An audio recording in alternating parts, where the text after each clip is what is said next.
Thanks, everyone. Please welcome Tom.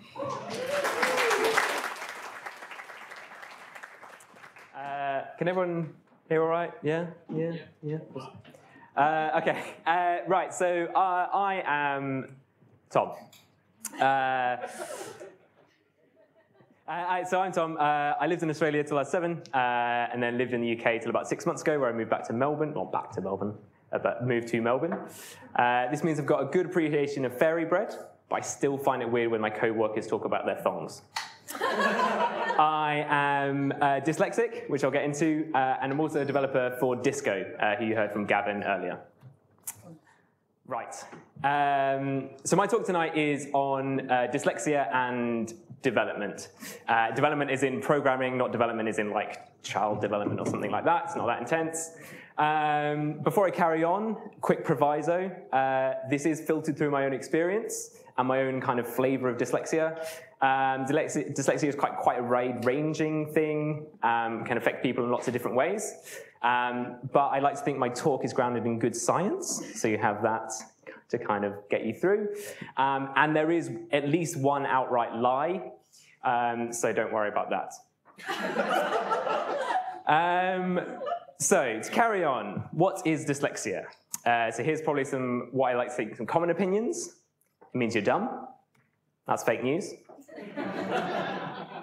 Oh, actually, I've got a fact. So whilst dyslexia affects kind of the way you process words and information, it doesn't actually affect IQ or general level of intelligence.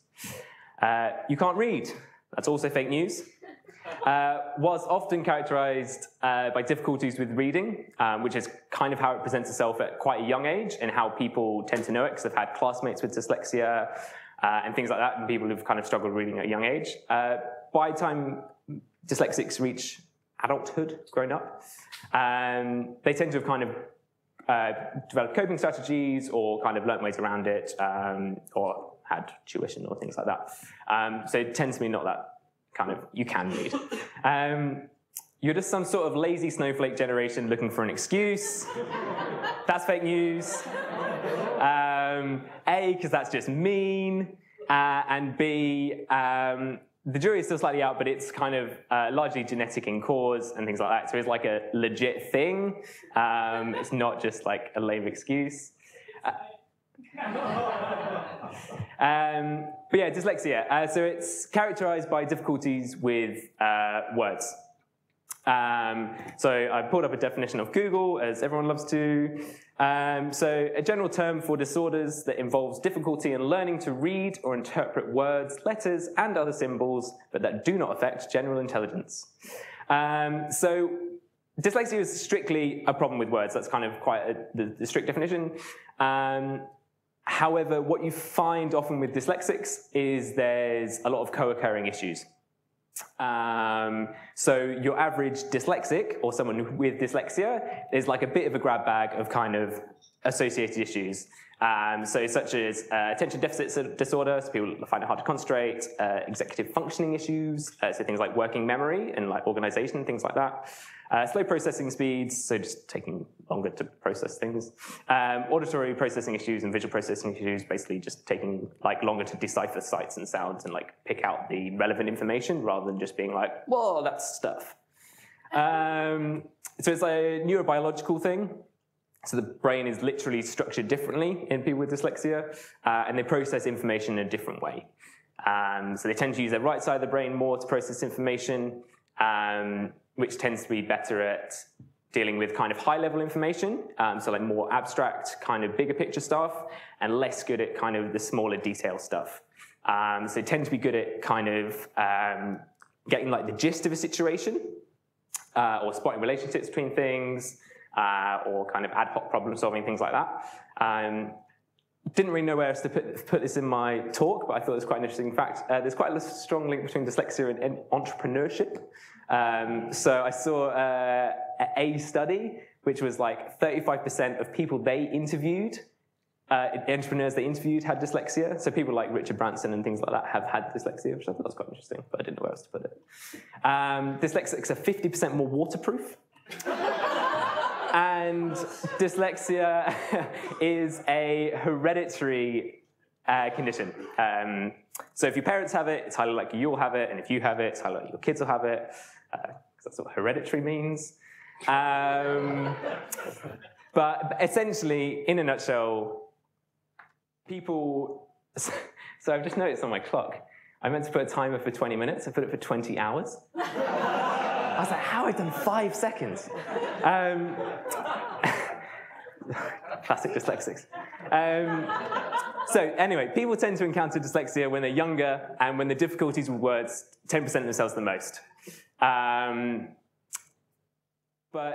And generally, the way that dyslexia presents itself, which is kind of difficulty with words, generally difficulty with like rote learning. So like people just giving you a fact and you just having to store that fact and then return that fact. Not so good at. So tend like in early education, tend to not do that great. But as they develop strategies and kind of move past that kind of rote learning and things like that, they tend to get better. So dyslexia is kind of characterized by a different set of strengths and weaknesses. There's this quote which is often attributed to Einstein, almost definitely not, but it's everyone is a genius. If you judge a fish by its ability to climb a tree, it will live its whole life believing that it's stupid. And like that's kind of what I tend to think the perception of dyslexia is like people struggle at a young age and then they kind of, people have this perception of dyslexia is like, oh, you can't really like, do stuff. And it tends to kind of reveal itself in a set of common traits. So you have like generally quite intelligent, but don't do well in tests, difficulty concentrating, tend to be a bit of a dreamer or like have like ADD side things, a bit hyper, poor time management, mixing up left and right, problems communicating, things like that. So at this point, you're being like, but wait, if you have problems with reading, writing, and processing information, and all we developers do all day is read, process information, and write code all day, you must A, be an awful developer, and B, have made a terrible career choice. I'm never going to hire anyone that's dyslexic. So this is what you might be thinking. That would be unfortunate. But with a lot of kind of modern tools and kind of the modern development kind of tool set we guys have, a lot of the weaknesses are generally mitigated. And what I want to argue more broadly is that being a dyslexic actually potentially makes you a better developer than not being a dyslexic. You'll be pleased to know I've got some science, got a little study.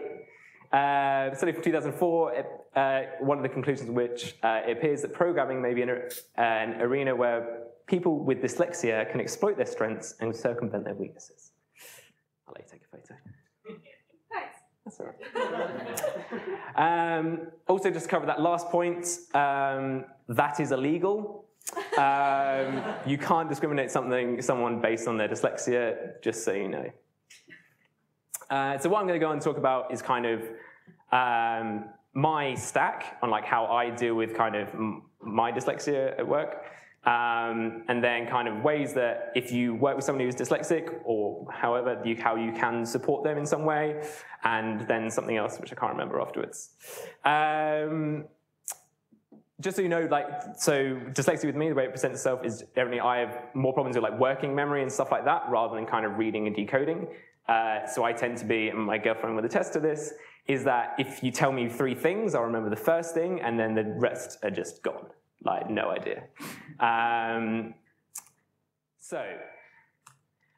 What I find useful is IDEs. So I use RubyMine for my development. I can see Vim people flinching in the room because it doesn't start up in 36 femtoseconds or something. But I find it really useful for a couple of reasons, one of which I know like other things have, but I like RubyMine. Like just syntax highlighting, I find it, for me, and I think for other dyslexics, if basically text is just presented to you without syntax highlighting, I just don't know what I'm looking at, it's really, really hard to pass. I'm sure most people find this, but also like it just makes it easier. Obviously, RubyMine does that. What I also find really useful is essentially it allows you to like click through to method definitions and stuff like that. So if there's a method defined, you can click through to the method definition. Which I find really useful and is like a broadly dyslexic trait of like not really being able to understand things without much context. So being able to quickly get that context and like dive through to stuff and like see that wider explanation, it's really, really useful. And also just less context switching. By having a lot of tools in one place, there aren't those little gaps of like, oh, I'll just quickly switch my terminal and like run some tests to be like, ooh, what's this thing over here? And then like I'm lost. So like having everything in one place, I find really, really useful. Also having Rubicop in there and like just syntax highlighting and like telling me I'm doing stuff wrong, it's great, and spell checking obviously. So that's one thing I would highly recommend. Also things like Dash. I don't know if people know Dash. It's basically just like looking up documentation, bind it to a global binding, be able to look it up really quickly. Takes me longer to learn things, so it kind of just reduces that feedback loop of having to look things up again and again and again. If some of these things sound familiar, you may be one of 6 people to read a blog that I read about this. Don't want to brag, but pretty popular. What I also find really useful, which sounds really lame, is just a notepad. Again, poor working memory, just getting stuff down really quickly is really, really useful. I really like Quiver because it's got really good code support, as in it's like really good at code formatting within like a normal notepad, which I find quite useful. Don't often get that much. I also really like notational velocity because it's like really quick to get up and also has like an awesome like styling.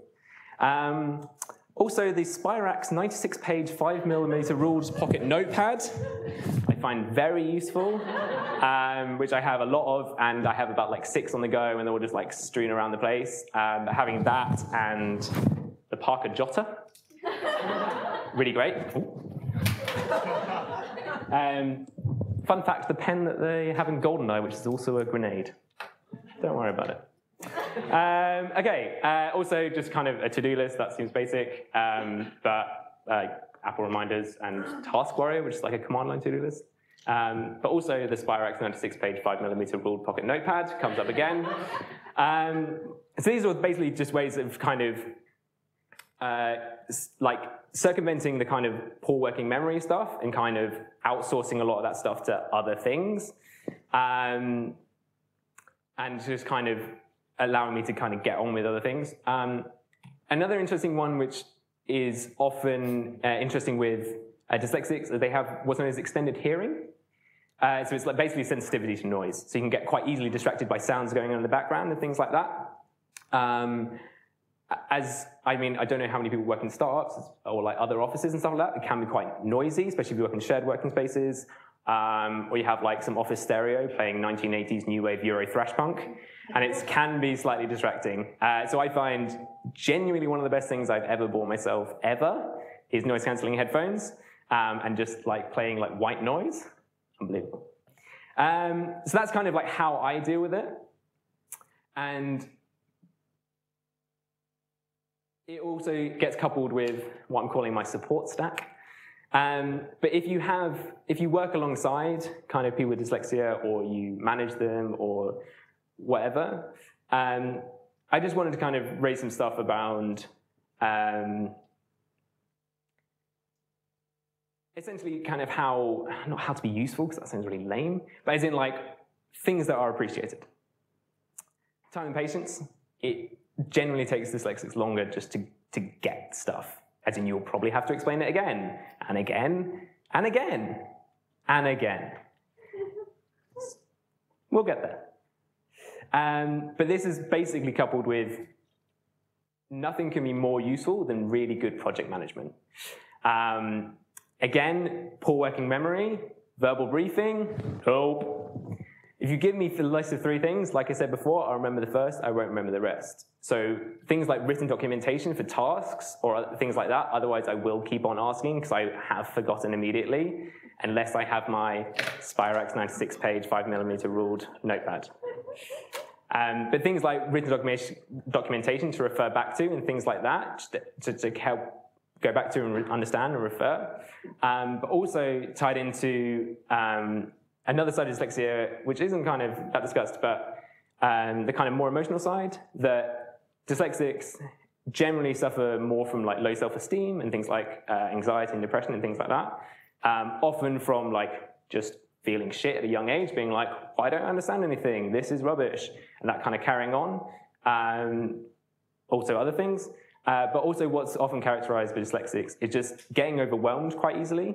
Not like, oh gosh, but it's in like when you've got a lot going on at work and there's a lot of moving pieces and things like that, having a good project manager that can kind of be your filter between like everything that's going on and like you and just kind of feed you stuff is like unbelievably useful.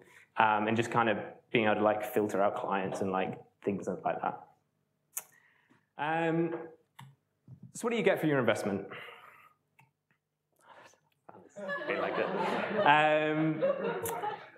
So you might be thinking like, oh, okay, you sound like quite a lot of effort. This seems a bit rubbish. But there are like, these are kind of, I've been discussing some of the weaknesses or like some of the way I mitigate certain weaknesses around dyslexia. But it is coupled with like a set of general strengths. So because of that kind of right side brain thinking, generally good at getting to the core of the problem and like filtering out noise and kind of getting to the gist of like what needs to be done. So generally tend to be quite useful very like early in the project problem solving stage of like, we've got these requirements from the client or whatever, like what are we gonna do? And I mean, I find for me, because I'm less detail orientated, kind of tail end of the projects, I'm not useless, but as in like, I tend to give more value at the beginning stage of projects. I'm the good type of lazy, another largely apocryphal quote from Bill Gates. I choose a lazy person to do a hard job because a lazy person will find an easy way to do it. So because dyslexic tend to be very bad at like learning things from rote, and just being like told to do a thing and then being like, oh, okay, cool, I know how to do that thing. They tend to have to like almost mentally on the fly build up that whole process from scratch to be like, okay, so this thing, so obviously I'll need to do that thing, that thing, that thing, that thing, that thing, and that thing, rather than just being like, cool, this is the thing, let's go. Means they tend to be better at kind of spotting better ways of doing things because they're having to go through these steps again and again and again and again. They tend to be quite good at like spotting ways which probably like meta program, but like wider workspace stuff of like figuring out a better way to do processes and things like that. I mean, like within about 2 months of working at Disco, I tried to build a script to like improve our check-in process because I was like, this is taking me forever. I have to check the document each time to remember what I'm meant to be saying. So just things like that. What I like to think is also produce more explicit, like broken down code, like smaller methods, more descriptive method names. Again, that whole poor working memory side of like, I can't keep a lot of stuff in my head at one time, so just being able to break that stuff down, I think really useful. Creative problem solving, because our brains are literally wired differently, tend to see solutions that potentially other people won't. And they might not be good solutions, but they might be a different way around. The way the brain structures like more in different areas fire, which can be good in creative problem solving, but can also lead to things like having poor attention because you're trying to think about this and then like this area of the brain's firing, you're like, ooh, cool.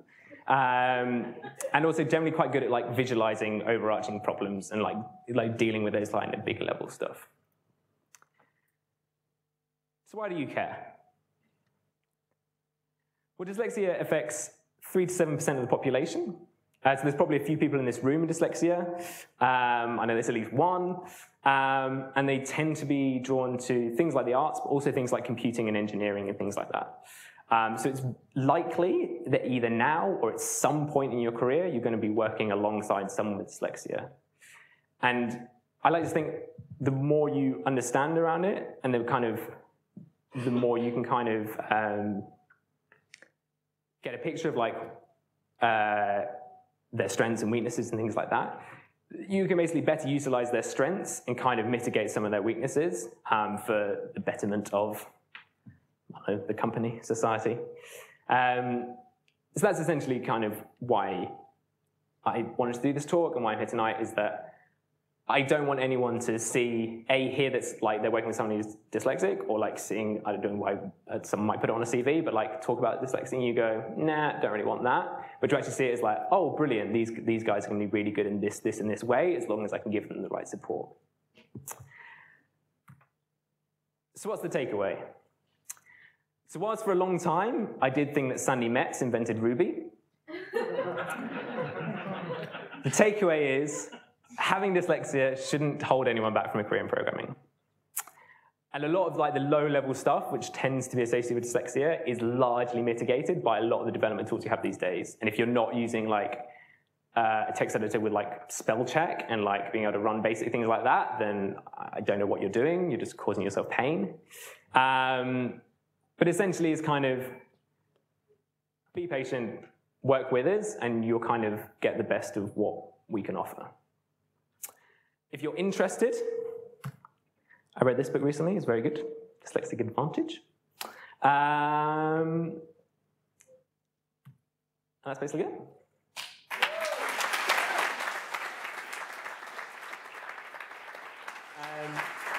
If you want to chat to me at some point, that's my Twitter handle.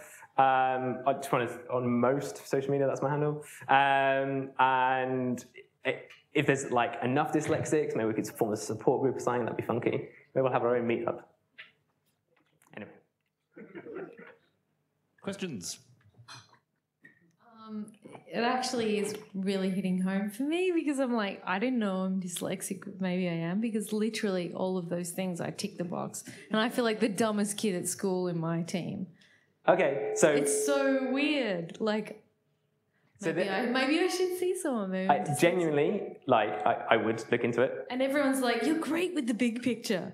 I'm always like, I get to the core of like, that's where the bug is. Like, I get it. Or, what are you doing? We should be building this feature because this is what we're supposed to be doing. But yeah, it's kind of weird. Anyway, how did you get diagnosed? So I was like a very classic route of like, oh, Tom seems pretty bright, but when he takes tests, he sucks. Which was like my broad thing. It was also partly like, in the UK, we have like, well, in certain counties in the UK, we have like, at like secondary school level, you have like, in a few counties, you have like grammar schools, which are like slightly better than comprehensive, like other schools, but you have an entrance exam. Anyway, I took the entrance exam, failed, and my parents were like, we don't want you to go to the other school. Let's look into this, because you seem pretty bright, you should seemingly be able to pass this. And then I looked into it then and went to a child psychologist and all this kind of stuff. But yeah, it was kind of, that was, but yeah, often what you find is like things like that. Suddenly, loads of shit will go, oh, that makes loads of sense. Yeah. And yeah, I'd look into it.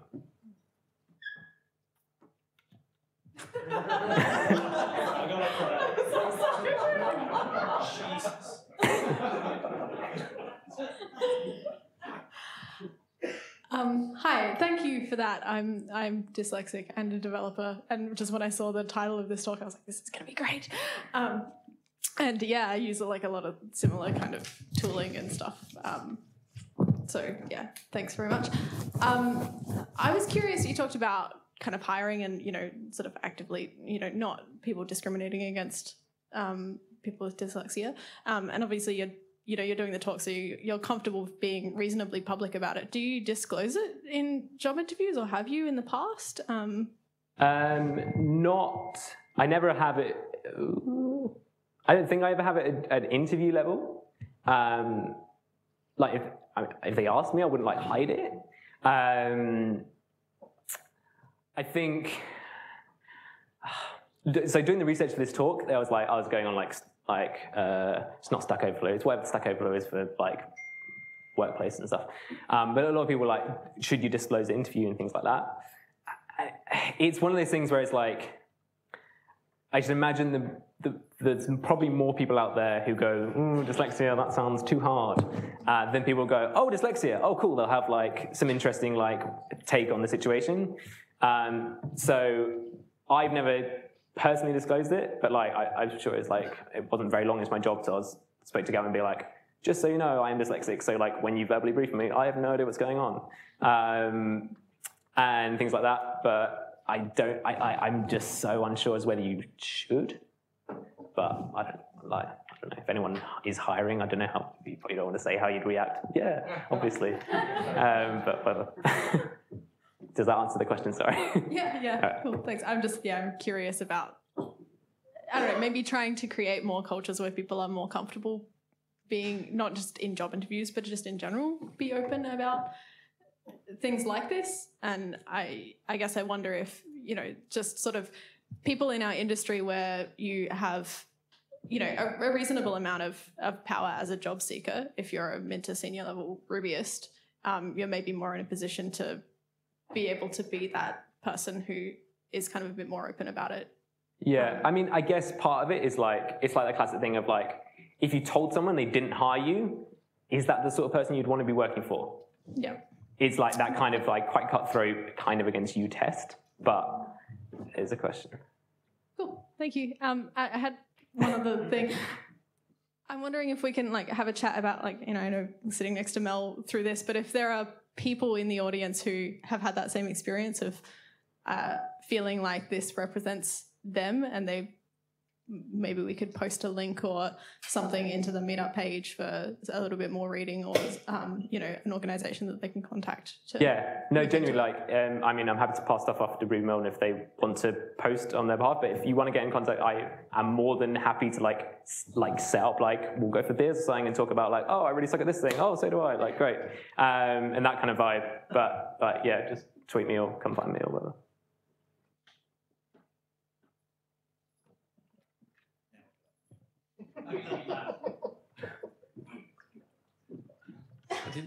As you pointed out, the etiology of dyslexia is many and various, but I came across a report recently that you might find useful to some degree in terms of strategizing that. There's a referred to binocular rivalry where everybody has a dominant eye, whether you really sort of pay attention to that or not. But in dyslexics, apparently, it tends to flip quite more frequently than in other individuals. And as a result, they suggested that potentially being a pirate for a day, wearing an eye patch, actually can help prevent any of the flipping that goes on. Yeah, was that the study that came out quite recently? As in like last 2 weeks? Yeah. No, I saw that. I think it is quite interesting because it's. I think, like you say, because the dyslexia is so wide and varied, and it focuses on one specific issue, which is like really great because it's like that kind of processing stuff. But yeah, no, I think that's really interesting.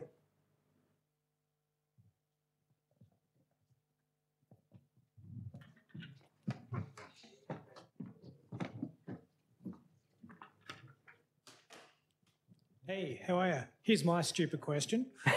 I'm just starting out coding, so if I tried to learn how you do it, do you think I'll get a unique advantage in my coding experience?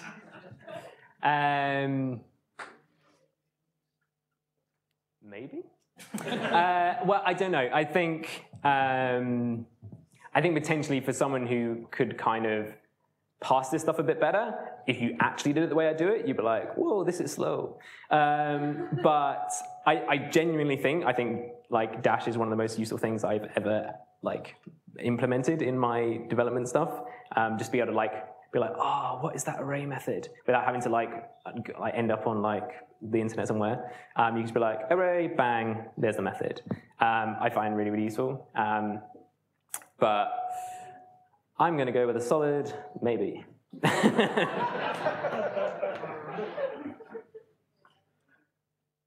I have a question. Have you ever come across any resistance on the part of an employer to you using, the tools that you have found to be part of your workflow? Have you ever come across them saying, well, we don't use that product here, so you can't install it? To be honest, no. So working with Disco, with Gamon, is my first full-time development job. And it's pretty chill. So no. And previously, like when I've been doing development stuff, I've been like the single developer in an office of like social media managers, so they're not going to tell me like to use Vim or whatever. So, like, no, but then I don't think I have necessarily enough experience in the industry to give a useful no. I accept your captain. So I have 2 questions. So my first one is, was the lie that you didn't think that Sandy Metz actually actually created Ruby? And my second more serious question is, have you, or what have you found to be technologies that make it easier for dyslexic people to sort of consume the web? Have you found things that have helped in sort of the opposite side rather than as a developer, but what developers can do to make it an easier experience? Yeah.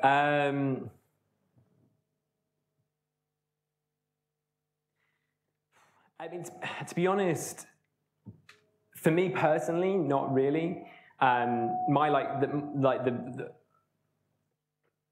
kind of reading side of dyslexia doesn't affect me like that strongly. It tends to be more like these kind of like auxiliary areas.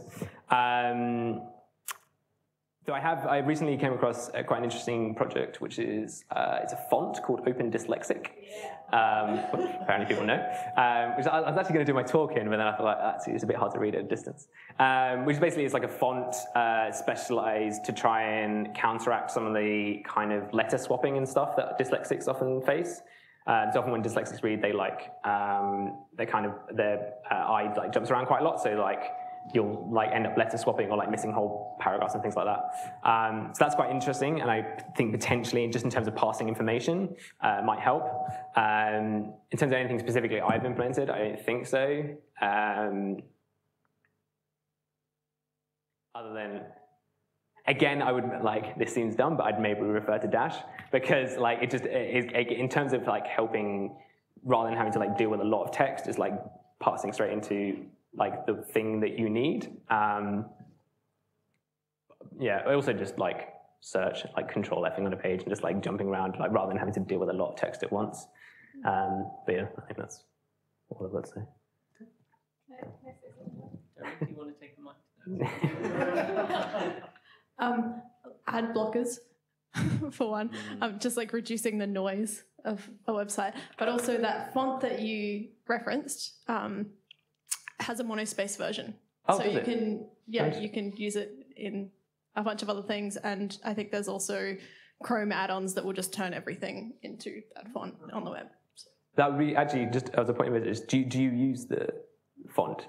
the monospace version, yeah, I do. Do you find it useful in terms of like reading and saying, oh, interesting? Yeah. So there's your answer. And I actually noticed that like I almost feel like it desensitizes me a little bit. So when I look at sort of normal font in places where I don't have control over it, my symptoms are worse. So it's maybe a bit of a trade-off. Oh, interesting. Maybe I'll investigate it.